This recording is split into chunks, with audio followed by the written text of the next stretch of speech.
Hello, so today we're going to be going over Prismatic Augments. So I kind of did like a little bit of a mini series on my channel where I was going through some of the other augments, silver, gold, and now Prismatics. So I'm going to go through all the Prismatics. I'm going to rank them on this tier list, basically trying to explain the use cases for each of them to give you like a good idea of how I evaluate as well as how I talk or think about each of these augments with respect to set 14. If you do like my content, please make sure to like and subscribe. I want to say we are getting very close to 8,000 subs. So 10,000 subs is our big sub goal giveaway where I'm gonna have I'm gonna give out some RP for you guys, like how I've done in the past. At 8,000 subs, I'm gonna do an AMA. I think as a video. As soon as we hit 8,000, I'll basically make some posts on the future videos, and then I'll try and answer some questions. That's mostly me like kind of feeling bad. I'm super busy. I spent all day sawing wood, like literally like physical labor, because I'm doing art for an art convention and stuff like that. So gotta get through all that stuff done. So I haven't been responding to comments as much, so that's why I'm gonna do the AMA, and I'll try and answer all the questions in those couple of videos. So stay tuned for that. That will be our 8,000 sub goal, just as a little intermediate step. So let's go through the actual augments. So some ground rules just in place of these. Now I'm gonna rank them from S to D tier. I think the Prismatics, there's a little bit more of like separation between some of them. Usually D tier is the ones that I just have very little experience with. So D tier, I'm just going to leave open for me to just have a spot to put stuff where I'm not too sure about or haven't seen or experienced it very well. As per usual when I do these tier lists. Also, I'm not really going to rank the emblems, like the emblems and the circlets. We're going to talk about those at the end of the video. So if you want to see my opinion on when you should take emblems and stuff, we'll talk about it at the end. Anyways, without much ado, let's go through it. Exalted Adventure. Now, Exalted Adventure has the potential to be really high cap. I personally don't like it that much. I'm going to put in B tier. I think there's a big risk with it because sometimes the units work really well. This augment is like S tier if you get two really good units on it. If you get units that work well together. If you don't get units that work well together, a lot of times this is very mid and you could feel like you lose a lot of tempo around it. So I'm not a big fan of it, but I think if you average it out, I can understand everybody thinking it's really good, because basically what it does is you get a 2-cost champion, or you get 3 2-costs, and then you try and 3-star 2 of them. It's like a little Mario Party mini game in between the set that you're going to do. And then you also get duplicators at the start of the next 2 stages. If you get the cash out, then you get the if you 3-star 2 of them, excuse me, then you get a cash out, which is one of these cash outs. And some of these cash outs are really good. Some of them are a little bit awkward to play around. Like I think like this one, for example, is a little bit awkward. But some of the other ones, like Masterworks Upgrade, is typically good. This Crown Guard one is typically good. This one is sometimes good depending on if you have your items already set up. Anima Visage and Tactician's Crown is usually okay. And then this one's like pretty much up a Prismatic with a little bit of extra sauce. So the cash outs are good, but if you don't have a proper team to play around it, it can be really awkward. And that can really hurt you because a lot of times you're at the mercy of like whatever you hit with it. There is one that's like Jin Nefiri, for example. Like there are ones that are really good. So like, you know, that's just how I see it. Anger issues, I'm not a big fan of in general. I feel like it's like good on certain comps. I think this is good with like Vayne, but now Vayne is a little bit more awkward because Jarvan's a lot more contested. So it's hard to hit Jarvan 3. But like besides that, I'm just gonna put it in C tier. The problem with it is that you can not play it with very many comps. Like I gave Vayne an example. There's other examples of like really good Guinsoo comps, but a lot of them don't work really well. Even if a user likes a Guinsoo, you have to like really like a Guinsoo for anger issues to be good. And a lot of times it just feels like a grief, if anything, because basically what happens is you lose the ability to make utility items, and that's the big part. So if you have another outlet of getting utility, so that's like Shred, Sunder, and like anti-heal, then it makes sense. But a lot of times you kind of grief a lot of your game around that. It kind of feels that way, and it's also very particular. So obviously if you're playing like a Vayne reroll or something that's like that, maybe like I think some people say it's okay with TF. I'm not a big TF believer with anger issues, but either way, it can be really good for some comps. But because it's like generically like you see it and you roll your eyes in like 9 out of 10 times you're not taking it, that's why I put it in C tier. Like 9 out of 10 times it's just a wasted Prismatic slot. You're like, great, I have to roll that one. I hope I get something good behind it. Belt Overflow I think is generically pretty good. I'm gonna put in B tier. There's not like a big abuser of like having giga belts with belt overflow right now. So like I remember last set belt overflow is really good because Garen had like really good HP scaling. That was like in set 13 if you played it, but generally speaking I'm not a huge fan of it, just because like I feel like the bruisers as a front line, even now they're like a little bit better, but they're not super like playable. It feels like it's some like vertical bastions where you have deep of bastion trait are super playable. A lot of the front lines nowadays are like very narrow or very like not very deep into the vertical traits. It's, or at least that's how the current landscape of the game is.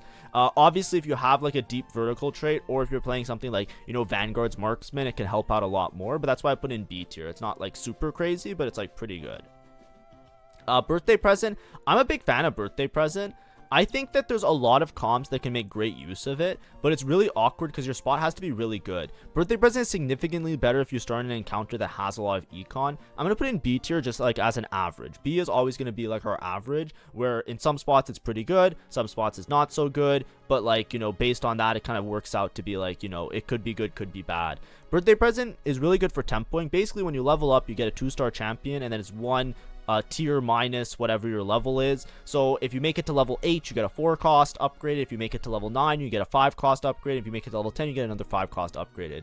A lot of times with birthday present you want to be able to make it to level 9, so you're trying to leverage being strong early with these upgraded units in your stage 2 and stage 3 that you actually make it to the level 9 board. A lot of times birthday present is also good with certain comps when they have a lot of open slots that can really fit in and take advantage of other 5 costs. Something like strategist works really well. Street Demon used to be a good option, but now Street Demon's super contested, so that's why it's like a little bit awkward. If you have a lot of econ, however, then you can guarantee that, like, you know, if the whole lobby is going to level 9, you don't even have to really roll that much on level 9 because you're going to get a 5 cost anyway. So if you can fast 9 and make it to level 9 during stage 4, then you can even structure your items and figure out like how you're going to itemize around the 5 cost that you just got. So it could work out really well, but all those strategies that I'm listing are a little bit riskier, which is why I don't want to put in the A or the S tier, because a lot of times it is contingent on having not only a good opener, but also having a lot of gold.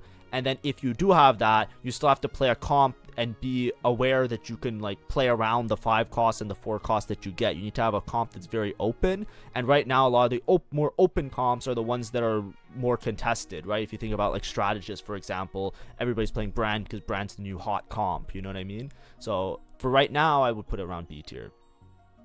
Blazing Soul, I think Blazing Soul is really good. We talked about it in the gold augments as well, but it just gives a lot of value for what it is. It gives a lot of AP and a lot of attack speed. If you're playing any AP comp, this is usually like almost like a best in slot augment.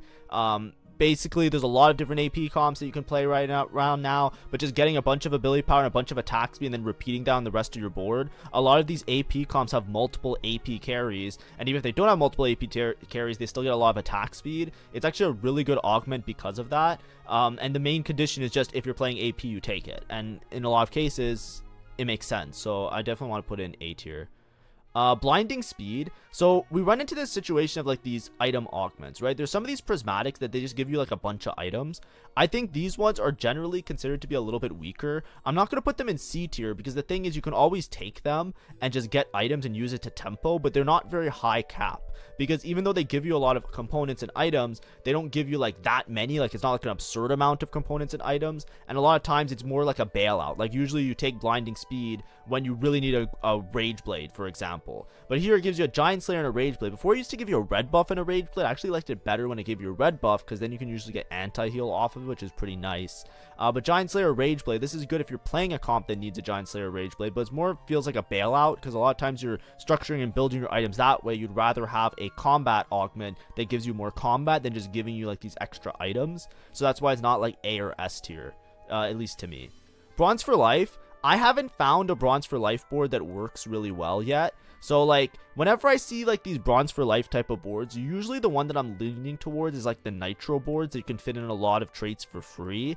That's usually like when I'm like, I usually take bronze for life if I'm playing like Nefiri reroll, for example. Like there I feel like bronze for life makes sense, or like stand united or those type of traits.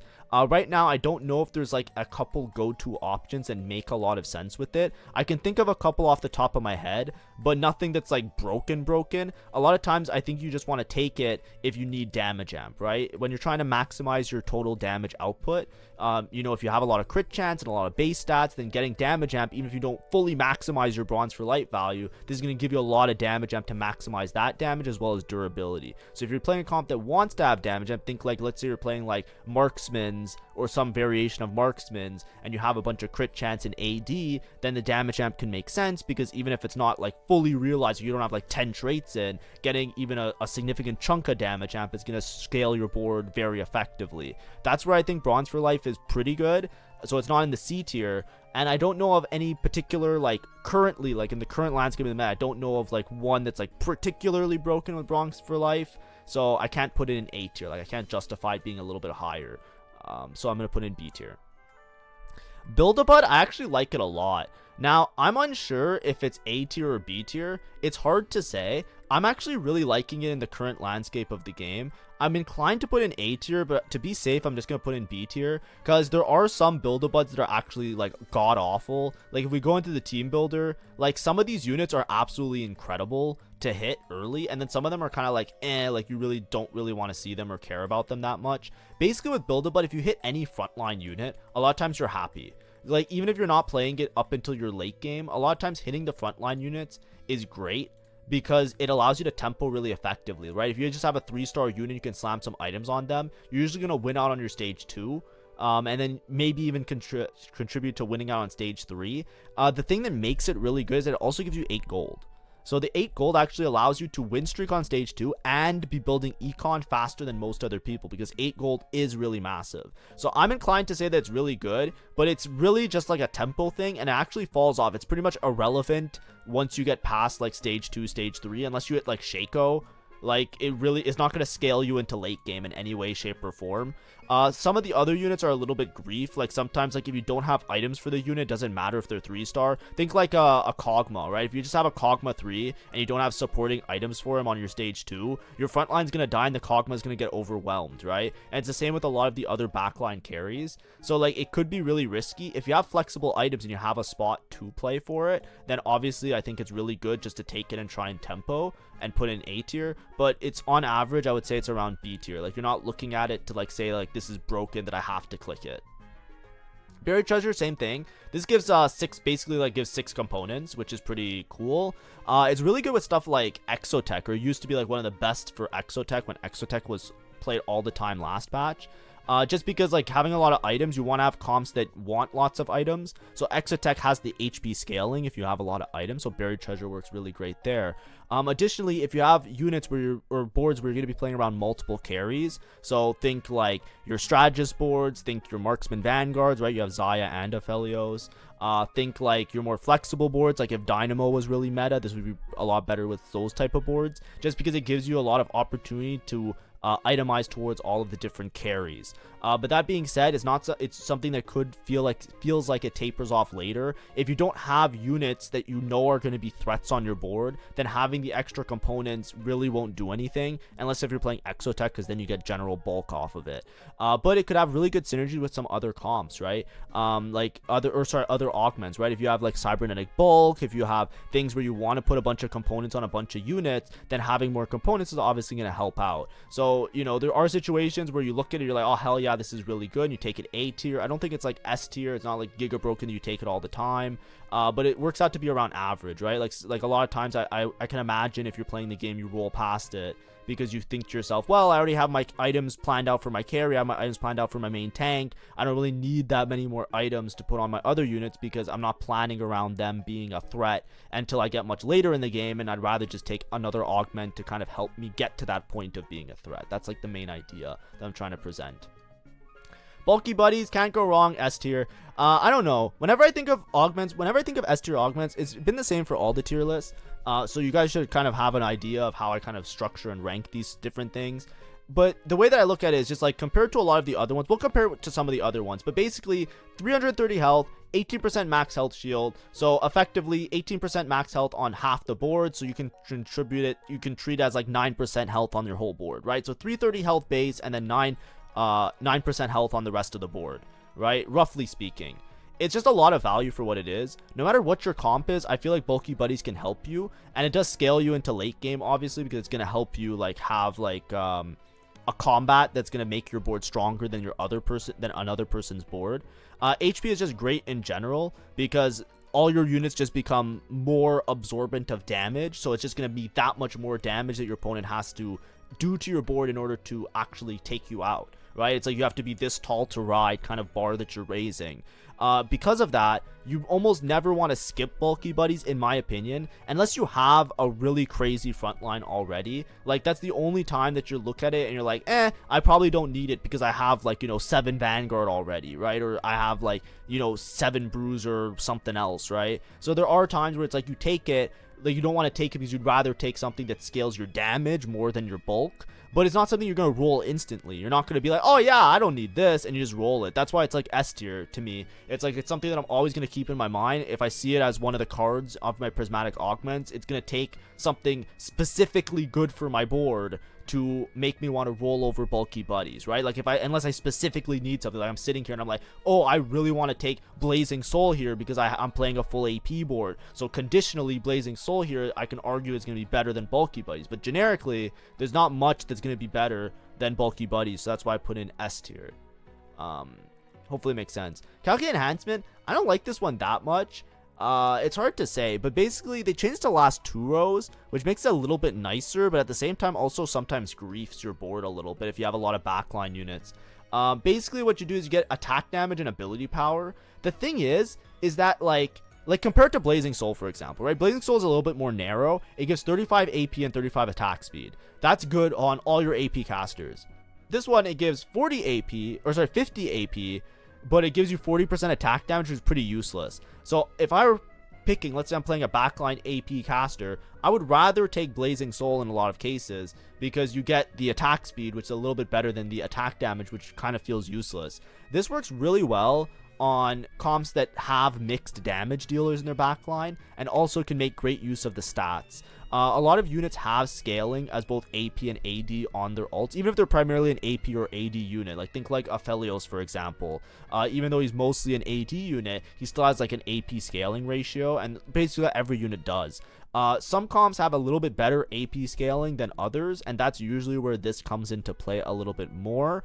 I'm trying to think of one off the top of my head, but I can't right now. So I think it's still A tier. It's still like a solid combat that you can take, but it's a little bit worse than Blazing Soul, so you can argue that it's in B tier, right? Like, I wouldn't be upset if this happened. Do you know what I mean? But I just want to put it here to kind of spread it out because I do think it's a little bit better than some of the ones that I put in B tier, or a little bit less situational than those ones. Call to Chaos. I think you can live or die by Call to Chaos. It's like a bailout. I'm going to put in B tier. I think it's actually really good. You could argue that's a little bit better.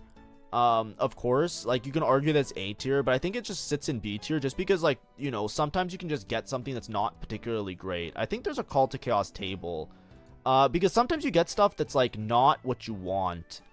You know what I mean? Like, there's the ones with the gold cash outs is what I'm thinking of. This is the one that I think of the most when I think of Call to Chaos. You basically have a 10% chance of getting a 3-star 3 cost. If you get a unit that just doesn't work with your board, isn't this just like a giga grief? And the same thing applies to like the emblem one, right? Well, the emblem one's actually really good. Sorry. The same thing applies to like the gold one and like the experience one. Experience is good. The rerolls are good. These are all like effectively a lot of gold, right? 40 rerolls though is pretty like, you know what I mean? Like, some of them just feel like they're worse than others. Like, I think the 58 gold one is the one I hate the most. And this one, like, these two, I really dislike. Hull Crusher, it's like if you already have a lot of frontline, it's like the same with these ones, right? Like, usually the double Locket is like broken and double Zeke's is broken, but like, especially with these Orn Artifact ones, if you already have your unit itemized, like, let's say you have a backline unit or a frontline unit is fully itemized, like, who are you putting the Hull Crushers on? and who are you putting the snipers on? And I think that's a problem that a lot of people run into with this. Like, sometimes you take it, like, obviously if you're playing towards a comp that could use extra item carries, like, it makes sense. But sometimes, like, you just get these cash outs and you feel like you're not even doing that much, even though they're like really good. It's like this one, this one, this one, and then even these ones in some cases, if you already have a lot of gold, or you already have a lot of exp, or you already have a lot of rerolls, like, or like, you know, like you're playing high econ, it's like some of them just like feel really awkward. I think that's why I don't want to put in A tier. I think on average you can play around all of the cash outs and you can do pretty well. And I think it's a well-designed augment. Like, I take it often, but I think that it's like a little bit of a dice roll, and I don't like the favoring of the dice roll in a lot of spots. Like, there's a lot of times when I'm playing the game, I'm like, oh yeah, there's like half of these cash outs that I don't want to see, and therefore I can't take it. And I think I justify it like that a lot of the time. Caretaker's Chosen. I actually really like Caretaker's Chosen. I think it gives a lot of value for what it is, because you get the Radiant items on level 7, right? So you get Component Anvil level 4. It can help you to streak. Anvil on level 7. I'm inclined to put it in A tier. It's a little bit hard. It's just that, like, I'm trying to separate these augments a little bit. Caretaker's just feels good. It's like you don't lose that much early game tempo because you get the items early, which is nice. Like, the level 4 and the level 6 completed item and component anvil allows you to have a little bit of direction. It helps you to, like, kind of figure out what components you want to take off carousels and how you want to structure your board. And then you get the Radiant item on level 7, which is the equivalent of a Prismatic, right? A Prismatic will give you a Radiant item. That's like a whole ass other Prismatic item. So you get the early components and completed items. So you're up 3 components, which is like a gold plus the Prismatic, which is the Radiant item. So to me, it feels like a little bit better than some of the other options. It just forces you to commit to like a level 8 style of board. But the thing is, it gives it to you on level 7 now. I think before it used to give it to you on level 8. So a lot of times you can even play this with reroll, which is something I haven't experienced or haven't experimented with myself, excuse me. But it's something that you can actually like try and play around. So there is a little bit of flexibility with it. So I'm actually like it in A tier. Coronation. I think just getting a fawn that gives you a bunch of stats is really good, right? I'm going to put it in A tier, right? Let's compare it to something else, right? Like calculated enhancements, right? Calculated enhancements, 4 units, 40 AD, 50 AP. Coronation gives you a whole ass fawn. Then it gives you 20 attack speed, 25 attack damage, and 30 ability power. So it gives you less stats, and it's obviously only on 1 unit, but it gives you a whole ass extra slot on your extra unit on your board, which is extremely powerful, right? A fawn is usually considered, or people call it fawn because of force of nature. That's what it used to be called, or whatever. I don't care. I didn't even play TFT when they called it that, but I just call it that because that's what everybody calls it. But the Tactician's Crown or whatever, the idea is that it works really well to just give you an extra unit on your board. The extra unit can help you with synergies, can help your max cap. There's a lot of times where it's like, ooh, if I was only 1 level higher, I can fit in my unit. It's great with rerolls because a lot of times with rerolls, your max cap is just to fit in a deeper synergy that you want to put in later. And then the whole extra unit on your board, if you actually make great use of it and you play like an upgraded proper unit, that's like a whole ass unit that you have to chew through. Remember we were talking about bulky buddies, how it's like everybody's getting 330 health and whatever. Well, imagine like you have a really tanky unit that you can slot in. Having that extra unit is the equivalent of like a couple thousand health, maybe 1,000 or 2,000 extra health on your board that they have to chew through. Plus you get the extra combat of Coronation being an item that you can put on a unit to help out in your itemizations. So actually just like it's very well rounded, and often there's very little reasons in my opinion that you skip over it. I don't think it's S tier just because I think that in some cases it's like it's not super valuable. A lot of times if like the item that it gives, like the attack speed, attack damage, ability power, it's not like crazy good on anybody in particular. And then like, you know, you also have to deal with the fact that it's like more like a tempo thing that can often just feel like a little bit awkward to take. So I put in A tier. I don't think it's as good as like bulky buddies. Maybe I should put in S tier though to separate it. At the end of the video I might move this up because I think it's very close to being like S tier like you usually take it. Cybernetic bulk, champions holding item gain 500. Even if you put a component on them, they gain 500. Compared to bulky buddies, it actually gives more value than bulky buddies, but it has a harder condition. I think bulk is generally really good, so I'm gonna put in S tier. I think compared to some of these other ones, it's like you have to be kind of like really looking for something good in order to skip this one. Just like if you calculate it right, like 330 health with bulky buddies plus the 9%, let's just say it's like around 400 health bulky buddies, you're getting 500 with cyber bulk. but you need to spread out your items a little bit. Sometimes that can be a grief, but especially late game, if you plan around it, you can often make it work pretty well. So I'm down to put in S tier. You know, like, that just goes to show you how good Bulky Buddies is if you compare it to Cybernetic Bulk. But I think it's still, I'll put in A tier and then I'll move it maybe up after. I think Bulky Buddies is just so much better than it anyways. I think these ones might be good. Let me think here. Implants. I'm just gonna put them all in A tier. Honestly, I'm just gonna put them all in A tier. I think all of these are really good, and you could almost always take them. And I think I'm gonna move Coronation up to S tier. I think I like this a little bit more. The same thing applies with these ones. You basically just get extra everything with them, which is really nice. Like, you get extra HP and then either attack damage, or you get extra HP or mana. I think up implants like this one is maybe a little bit worse, but with the prismatics, something that happens a lot with prismatics that you might not notice with gold and silver augments is that a lot of them are a lot more particular, right? Remember when we were talking about like bronze for life, for example, or anger issues, right? Like, there are a lot of prismatics that you can see and you're just like, this is absolute dog shit, I can't use it. Like, I literally cannot use it, right? So when we rank the gold ones, there's actually a lot more options of more generic ones that you can usually just like put on any board, and some boards are really good, some boards are not so good. With prismatics, a lot of times you're overjoyed to see stuff like bulk or uplink or even implants, because no matter what, you're gonna get some value on your board, which is nice, as opposed to, like, you know, anger issues where it's very particular on the comp that you can play with it. So that's why it's like, you know, when I'm trying to rank them, that's what I'm trying to, like, a lot of times the flexibility matters for me with a lot of the augments, but when I'm talking about prismatics, that's why, you know, I think in gold I separated the uplinks into different tiers, saying some were better than others, but here you're just happy to see any of them, if that makes sense. Expected unexpectedness, this actually gives you so much tempo. I'm inclined to put in A tier. So this one just works really nicely.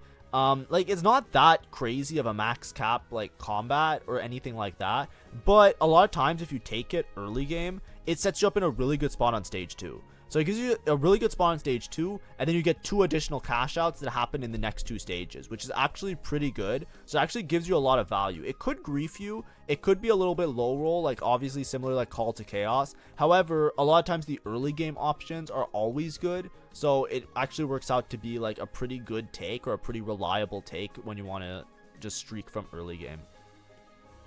Final Ascension, I'm not a big fan of. I'm going to put in B tier.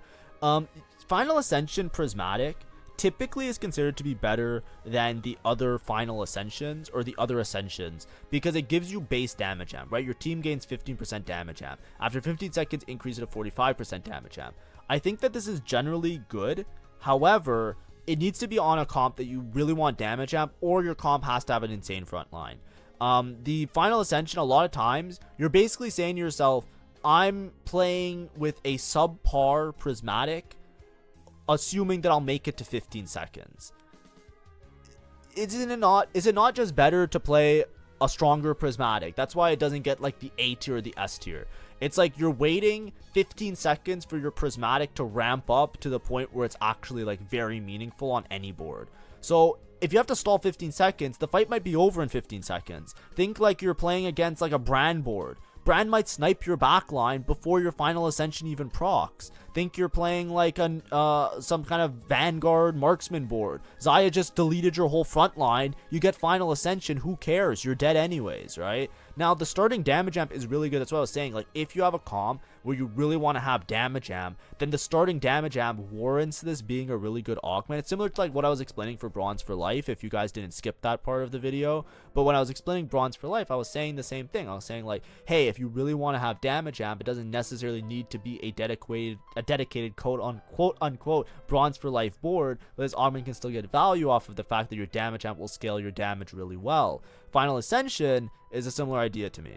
I wouldn't want to take it unless I know for a fact that I really have items that work well with damage amp, or other augments that work well with damage amp. You know what I mean? Hopefully that makes sense. But I rarely take this because a lot of times I just don't want to risk. I'd rather take more upfront augments, right? I'd only take it if I really needed a combat and I didn't have any other options for it. So that's why it's like B tier. It's not like the insta-click. Oh, I realized I missed dual purpose in between all of these emblems. It kind of looks like an emblem with the side panels. Dual purpose. First time you buy XP, gain 2 gold. I don't think this was black market. Also, the black market ones, I'll try and point out when I see one that I think is black market, but we'll try our best. I think dual purpose is pretty good. I think a lot of the comps nowadays, I'm going to put an A tier. In terms of its value as a econ augment, it actually works out really nicely. The extra XP that, like, when you're leveling up, a lot of comps really benefit from having upgraded units. And a lot of comps actually benefit from having 3 stars. Think most of the boards right now. Street demons, strategist, amps, right? A lot of times, even like techie with Vigar, a lot of times, like, you really want to have a 3-star unit on your board. Like, whether it be like a 3-star frontline unit like a Mordekaiser or a Jarvan or a Gragas, if you're playing like any of the other lines like Vanguards or Marksmans or whatever, you want to have, like, you know, maybe like a random Rengar 3, a Jinx 3. Like, dual purpose helps you to hit those kind of boards, those kind of insane boards, because you're so efficient that not only are you efficient in leveling and rolling your shop, you see so many shops that you can actually benefit really, really heavily from just, like, you know, how do I phrase it? You can benefit really heavily from just being able to see those shops and collect units along the way. And then you can still use your gold to roll normally, so you don't have to spend it all like in one place. But it helps you to tempo really effectively, which gives you a really good spot to your late game. Because a lot of times when you take dual purpose, not only are you having really good econ because you're efficiently being able to level and roll at the same time, but a lot of times you also have a really upgraded board. And a lot of the other augments that give you gold don't leverage those two things. They don't unite those two ideas. So this actually makes it really strong in my opinion, or a little bit better than some of the other econs, which why I want to put an A tier. Final Polish. I think Final Polish is something you really can't go wrong with. Support Anvil and Completed Item Anvil. It's basically like 2 gold augments, right? Completed Item and Support Anvil. So I actually think it's pretty powerful. Like, a lot of times a Prismatic isn't equal to 2 golds, but this is a situation where it actually is equal to 2 golds in a way. So I actually really like it. I'm gonna put an A tier. I've tried to not skip it. I think sometimes I skip it only if I'm like really looking for like something like, you know, more flashy. I think it's very not flashy. Like, you look at it and you're like, you know, Final Polish, like whatever. But it's actually pretty good. I think for the amount that it gives you is actually pretty high. I think it's actually pretty valuable. And I think that you can't really go wrong because support items, especially being able to pick them, like, it's a support item is awkward if you get it randomly, but if you get to pick it, a lot of times it can really tie your board together in a meaningful way. I think that, you know, obviously, one note I'll always say with support items, you know, be careful of the comp that you're playing. Something like Street Demons, for example, if you don't have a good Street Demon setup, sometimes the support items don't work really well. So just be aware of that, right? You know, obviously, like, goes without saying, but just, you know, making sure that we're all on the same page. Flexible. I actually don't... How do I feel about flexible right now? Flexible sometimes is really broken, and then sometimes it's not. I'm gonna put in B tier. It's like, I don't think that there's a good outlet for flexible right now. I'm trying to think what emblems. See, you know what I should have done? I should have done an emblem tier list today. That's what I was trying to realize. 'Cause I really need to evaluate which emblems do what. Flexible is strong. It's really dependent on what emblems you hit. So, like, let's say you hit the emblems that have a frying pan. A lot of them this set have bonus effects. That's where flexible is like A tier. But if you don't get any of those, it's like some of them can help you to hit like usually you're just chasing to hit like some kind of crazy trait, like, you know, like 10 anima or something like that. But I don't think it fits, like, that doesn't fit a strategy that I want to say this augment's good because you can chase a win condition and play 1st or 8th. I think if you can go like 1st or 8th with it, or average, I think that averages out to being like a pretty average augment. You know what I mean? I think it can give early direction, and I think it can help you out later.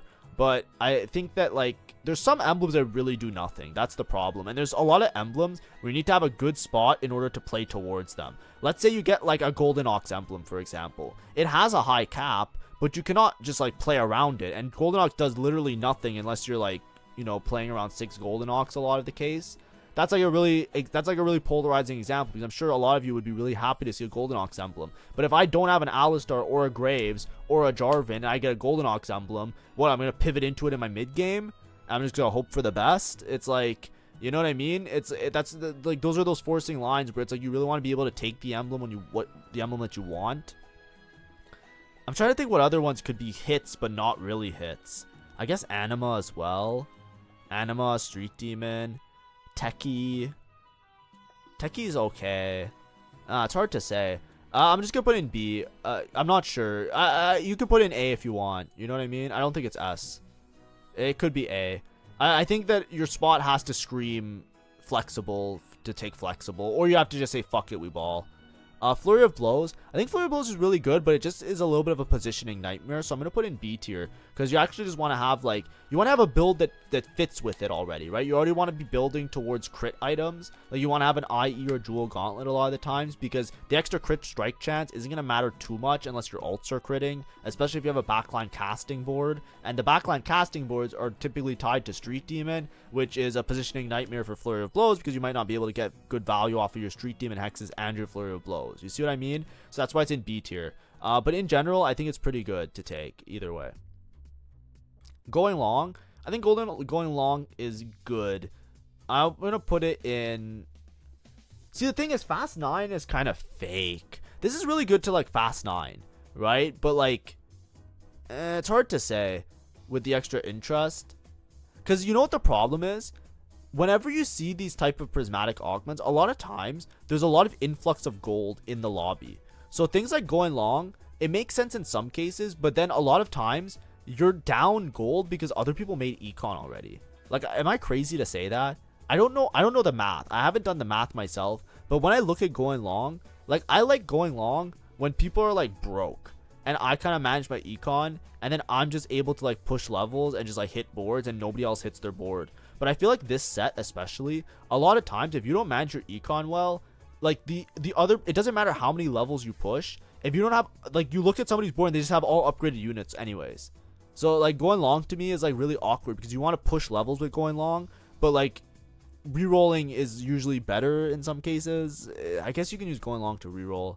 I don't think it's broken though. I don't think it's like A tier. Like, if I had to pick one between going long and dual purpose, I would pick dual purpose. So that's why I put dual purpose in A tier. I think this is still a good augment, so it could be A tier, right? Like, you could just take it and just like try and tempo off of it. It's just that I would prefer something else unless I have a spot to tempo.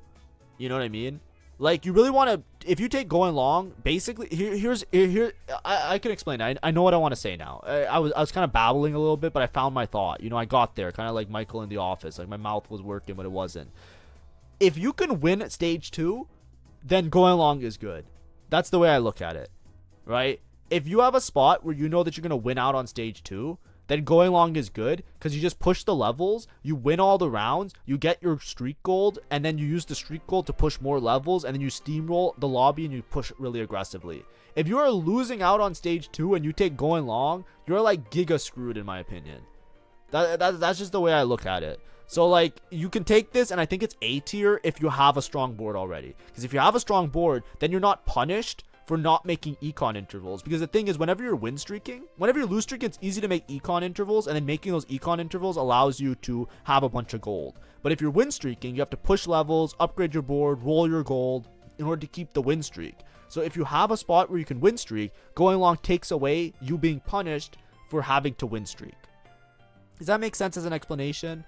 I know I haven't done the econ guide yet, but like, in general, that's like the rule of thumb. If you lose streak, you're richer. You win streak, you have to spend gold, and then that's how you can crash and burn when you win streak. But if you eliminate that risk, then it becomes a lot better. But either I'll put in B tier, because like, I don't think it's A tier. Greater Moonlight, I honestly think it's B tier. I don't know. Hall of Mirrors, did they fix the bug with this shit already? I don't trust this. I'm putting in C tier.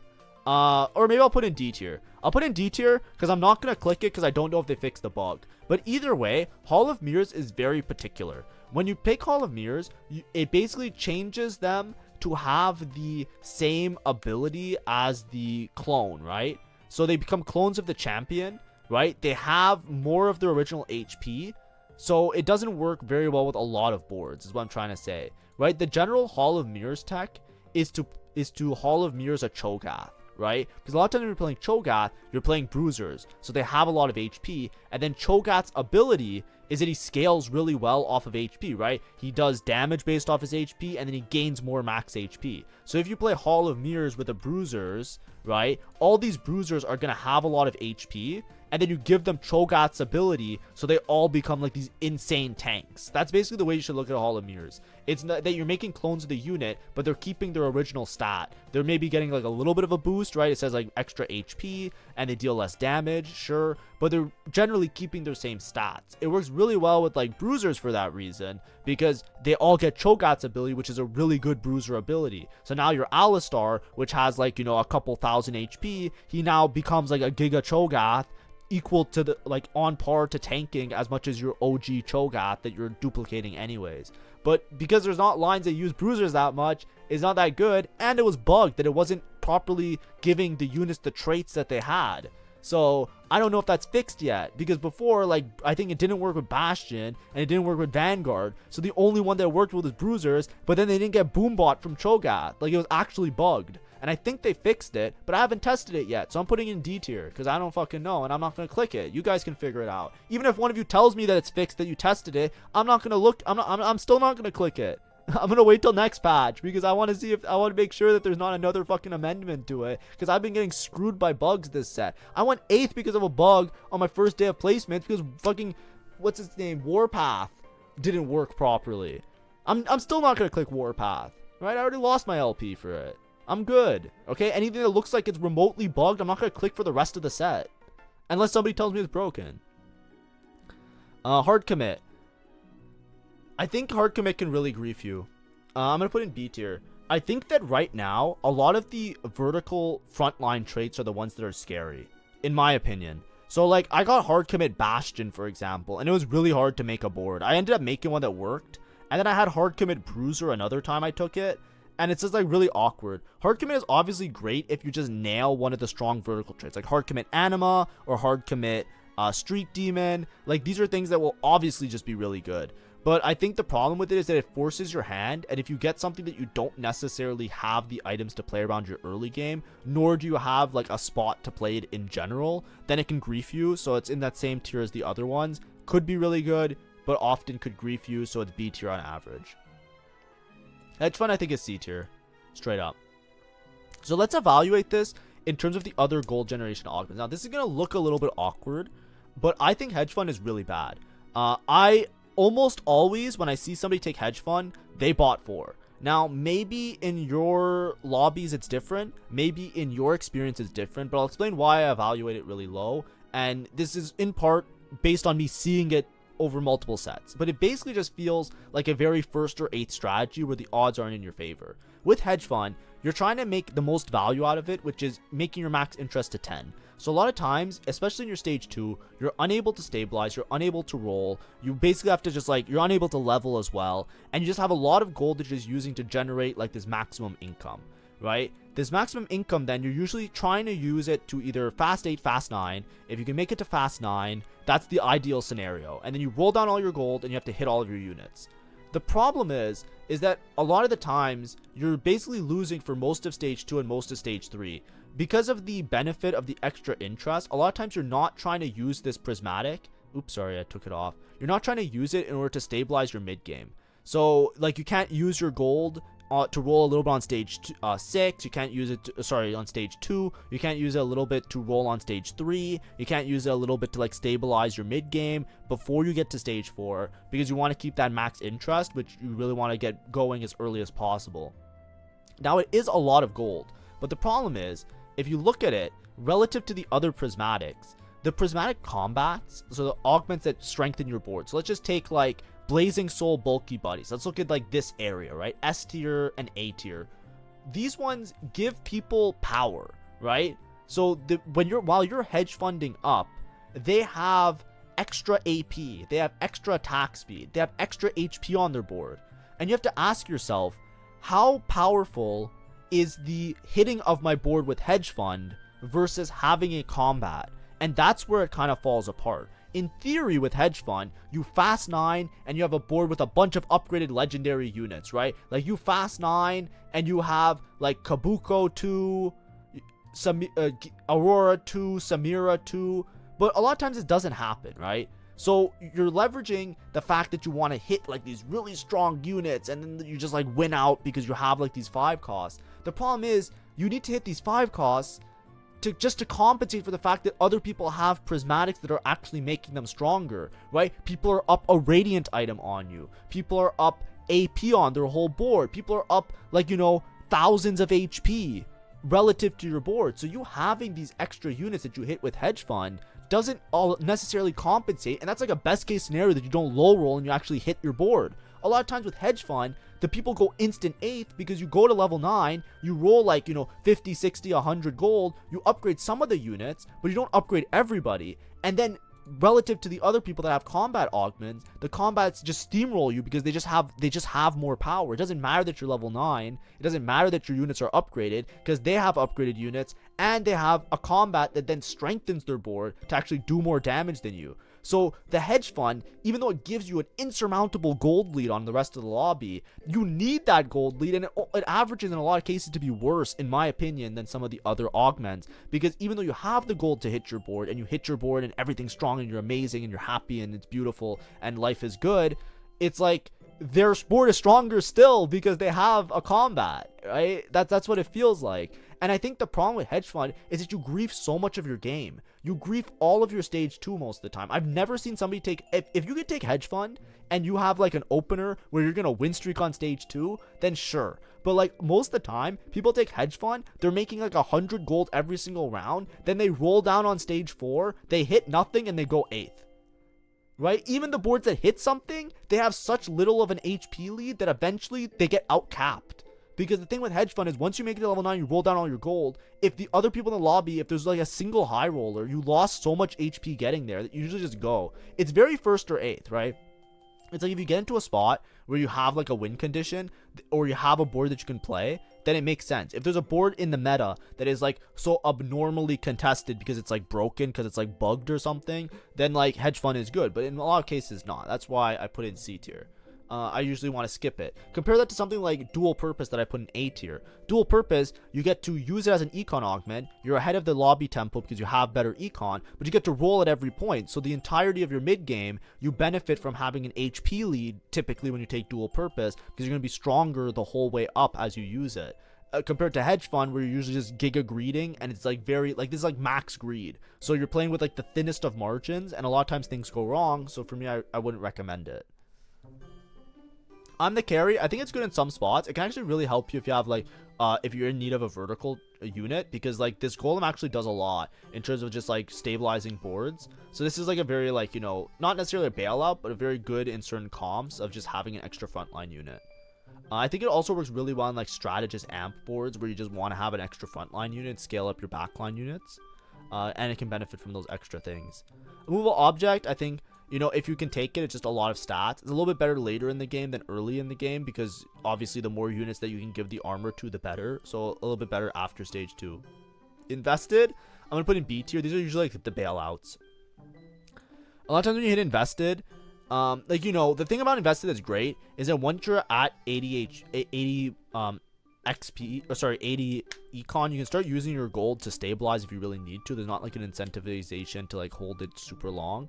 I think they're okay. It's usually like a bailout. Like a lot of times when I'm taking invested, it's because I know that I'm contested, or I'm taking it because I'm not in a good econ spot. I'm just taking invested plus to just get the gold and the rolls and just try and send it and win out from there.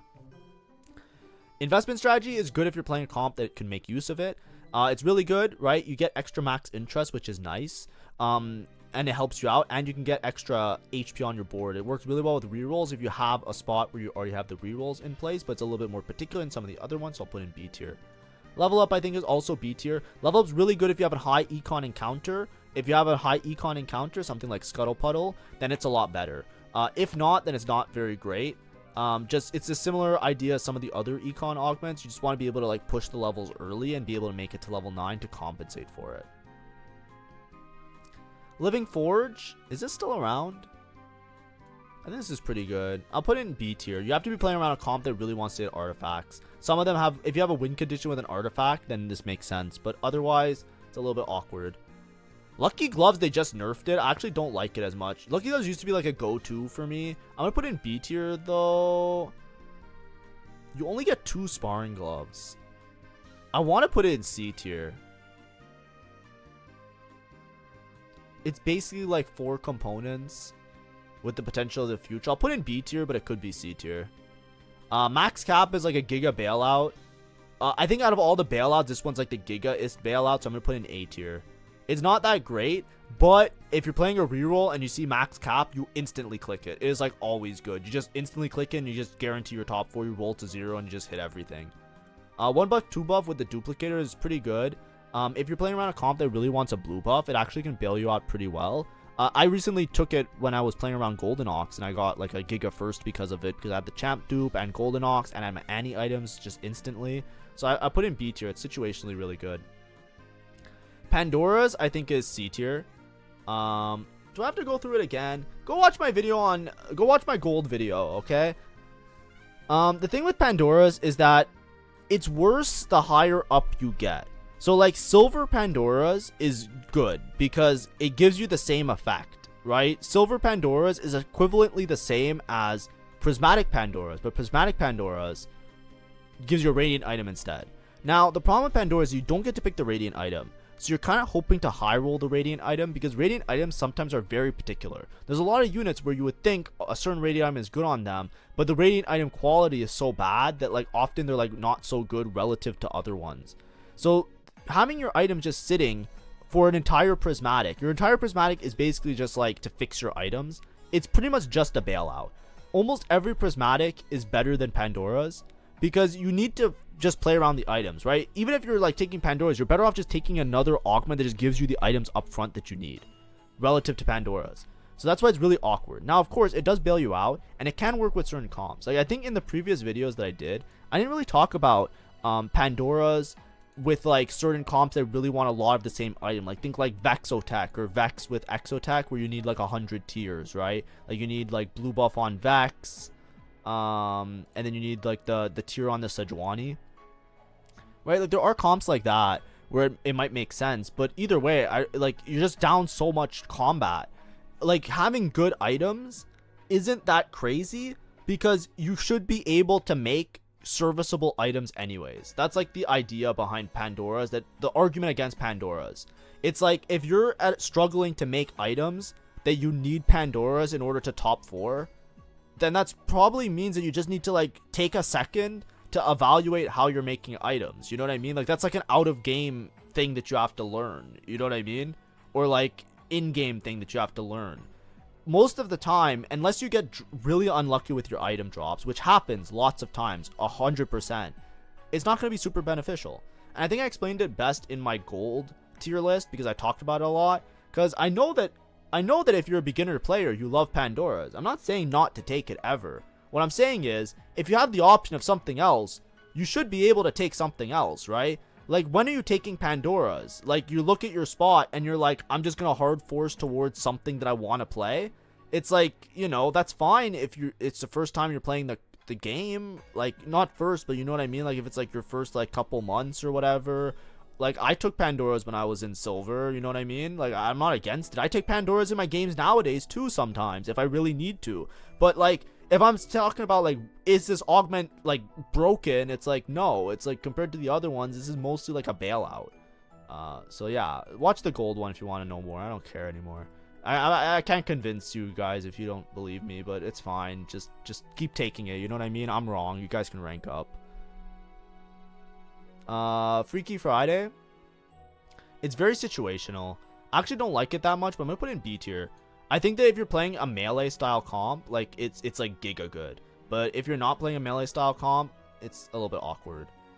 Piercing Lotus, I actually really like Piercing Lotus. I'm gonna put in A tier. I think that it just gives you really good ability. Like it allows you to have the crit and the abilities critting, which is really nice if you don't already have that. But then it also gives you Shred and Sunder. So it's a very all-around thing that a lot of times if I see it, I'm like, yep, this can't be wrong. It can work really well with a lot of different comps. And a lot of times it can just like solve your board really easily. It also works really well with mixed carries, right? Like if you have like AD and AP carries, you might not have both Shred and Sunder, but then you just get them for free with this. So it's like, wow, that's cool.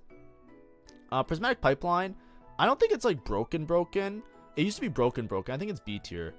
Just hope for the best. Prismatic Ticket, I think could help you a lot in just stabilizing your board, but I think it's B tier. It's arguably C tier, because I feel like a lot of times when you take Prismatic Ticket, you're just really far behind in terms of like your combat power, but I'm down to put in B tier as well. Pumping Up, pretty generically good. I'm going to put in A tier. I think it's just like a really good combat for like most boards, and there's a lot of boards that actually really like attack speed right now. There's a lot of Guinsu users in the current set, so I actually think it can help you out quite a bit and scale you really well into late game. So I'm going to put in A tier. Quality over quantity, I'm going to put in B tier. I think this augment's broken. It's arguably A tier with the comps that really use it. Like quality over quantity with Anima Squad, for example, is just so good because like your units do so much and they have like the anima effects. But like a lot of times people take it, and if you're not playing a board that can actually make great use of it, it actually kind of falls off really hard. So I'm going to put in B tier. Now, maybe that's a little bit wrong, but it is what it is. Radiant Refractor, I think, is B tier. It's very average. You just get a Masterworks upgrade, which is nice in some cases, but for a Prismatic, it just feels a little bit underwhelming, right? Compared to something like Caretaker's Chosen, where you get the Prismatic and some extra components. Radiant Relic, same thing. Also, I'm noticing that these don't have the black market augments. I guess we're not ranking the black market ones. Oh well. Then we have Roll the Dice. Wait, what did I just rank? Radiant Relics, yeah, same thing, right? You choose a Radiant item and get a Magnetic Remover. Just like pretty average. Roll the Dice. I think Roll the Dice is pretty good, but I think it's like, it's kind of awkward. It's really good if you can make it to a 5 cost to put it on that can make use of all the stats. Shimmer Scale Essence. I think it's good if you have, like, it's once again one of those things, right? It's really good if you have a unit that can make use of these items. Like, it's really good with, like, a TF line. So it just goes in B tier. Shopping Spree. It's a lot of rerolls, but it's pretty average, right? Like, I'd rather take dual purpose in a lot of these cases. So I'll just put in B tier. Spoils of War, I think is very situational, but it can cash you out so much and put you so far ahead if you have an early games. But I'll put in B tier. Similar idea as the other ones. Sponging. I don't know. I don't have enough experience with this. I'm actually gonna put in D tier. It sounds like it's good. I actually don't know. I don't have enough experience with it, genuinely, to tell you guys. I'm sorry. Subscription service, I think, is B tier. If you're playing a comp that uses a lot of different forecasts, think like Strategist, for example, then it makes a lot of sense because like but a lot of times if you play super narrow with it, then it becomes really useless. I think it gives you like a lot more gold now, right?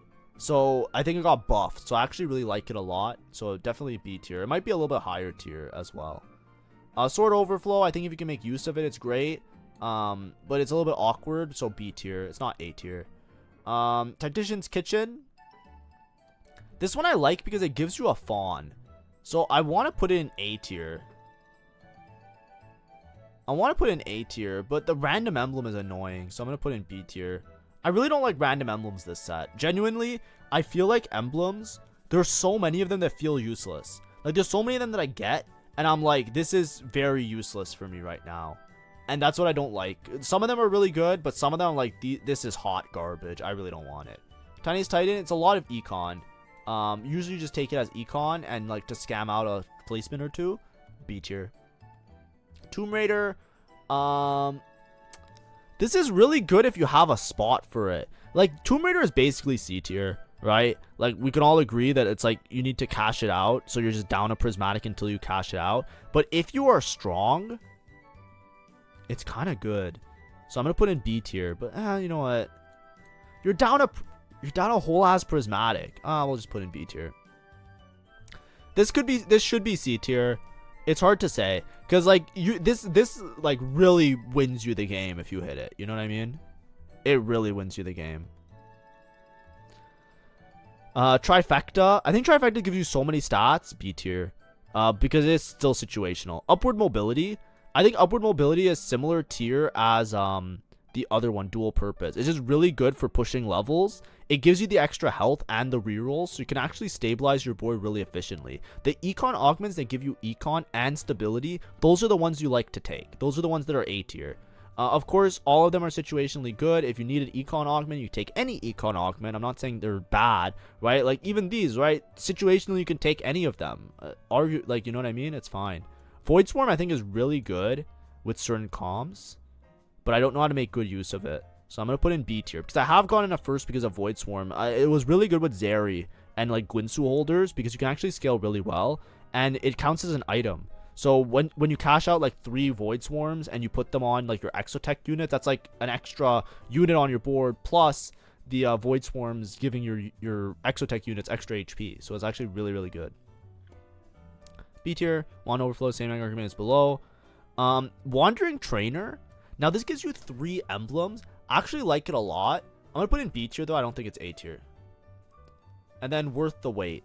Worth the Wait, you could get griefed by this. I'll put in B tier. Now, is there anything I want to switch around a little bit? I think I'm going to put... Let me skim through these. I want to move some around because I don't think all of these are like the same B tier, right? Like, I think I want to move Lucky Gloves down because it doesn't give you the extra glove anymore, right? So it feels really awkward as a Prismatic to take now. Like, unless you have a bunch of gloves, maybe we'll put it up.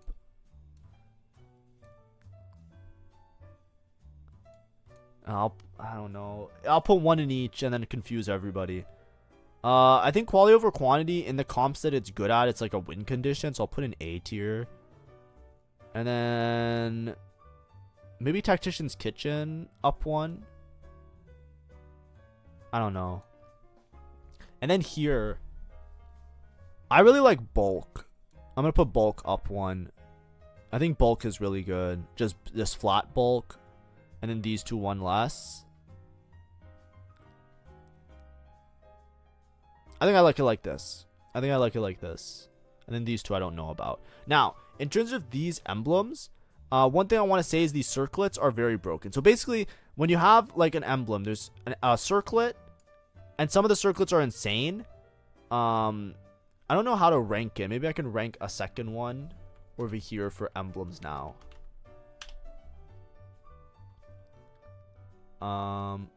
Here, I'll just move them up as we go along. So like, for example, like there's crown and then there's circlet, right? With the crowns are all like whatever. If you need the emblem, you take it, obviously. The circlets are like crazy because some of them like absolutely are broken. So for example, look at this Bastion circlet. It gives you a Sejuani. Look at this, like, where's the one that I wanted to show you? I want to show you, like, Executioner one that they just reinstated. Executioner Circlet gives you an Executioner emblem and a Vex. Like, with a lot of these emblems, you're taking them because they give you a free 4 cost. This Marksman Circlet gives you a goddamn Aphelios. You know what I mean? Like, some of them don't give you shit. Like, the Anima Squad Circlet gives you a Yumi. Like, this one's obviously trash. You know what I mean? Like, relative to, like, what it gives you, it's not that good. But like some of them, you could just take it to get the unit. It actually gives you so much tempo. So like whenever you read these things, when you see circlet, make sure to read it. And if it gives you a 4 cost that you're trying to hit, like it actually just gives you so much tempo in your mid game. Because it stabilizes your board a lot of the time because you get the extra trade in. And it also gives you a copy of the 4 cost you're usually trying to chase down, especially if you're contested.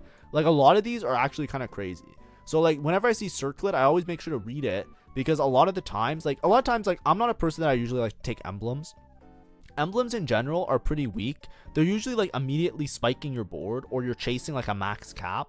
But a lot of times emblems, unless it's like a particular comp that really wants an emblem. So for example, like Golden Ox, a lot of times the emblems don't do that much. Right? There's some comps that are really good with emblems, some comps that aren't so good with emblems. For example, Executioners, you really want to hit 5, so it makes sense to take an Executioner emblem if you're playing Executioners. Golden Ox, you really want to hit 6 Golden Ox as early as possible, so it makes sense to take Golden Ox emblems. But like, for example, like Bastion emblem, like who the fuck cares? Like if you're playing 6 Bastion, you're gonna fit it in anyways. If you're playing 4 Bastion, why do you need an emblem?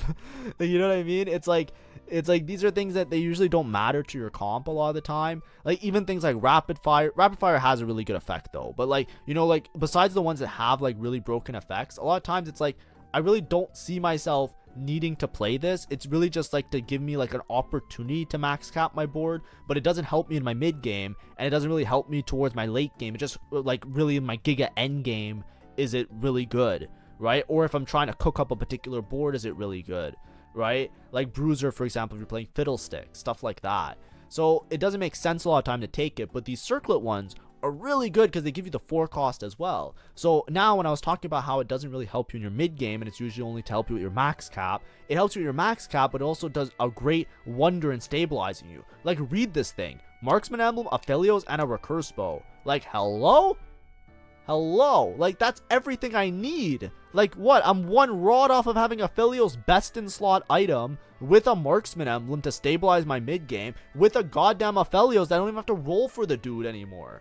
And usually you get these things like early on. It's actually kind of crazy. Like, these ones are actually really crazy. So I just want to make a little note about those ones, by the way. That's why I just wanted to talk about that very briefly before I ended the video. So I thought this was going to go over some of the black market augments. I guess we'll talk about that in a separate video when we talk about hacks and stuff.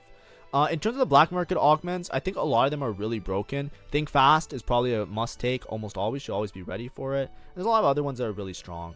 Hopefully what I said here made sense. I tried my best to evaluate them on the fly. A lot of times you could argue them being up a tier or lower a tier, right? I'm not too picky, right? If you're like, oh, I really think Call of the Chaos is A tier, it's like, sure, I don't give a fuck. I'm not standing here with like, you know, I'm right, you're wrong. That's not what I'm saying. I'm trying to like evaluate and talk about stuff, like, you know, and point out like why and when they could be good. You know what I mean? So hopefully it makes sense. This concludes the series. Like I said, I'll probably just talk about black market augments in a separate case. I thought I was gonna have to talk about them here, but they didn't show up. And hopefully that was fun. If you're here from like the tier list and the other stuff, welcome back. If you're here from the how to play guides and stuff like that, those are gonna continue tomorrow. Like I said, I promised that by the end of this week I would do the econ guide and the how to play 4 cost guide. So if you're looking to flexibly play around 4 cost, that's going to be coming in a day or two. I'll probably have it out on Saturday, or if everything goes well, and at the latest, I promise, so it will be out for sure by Sunday. So stay tuned for those. Have fun. Happy climbing out there. See ya. Bye bye.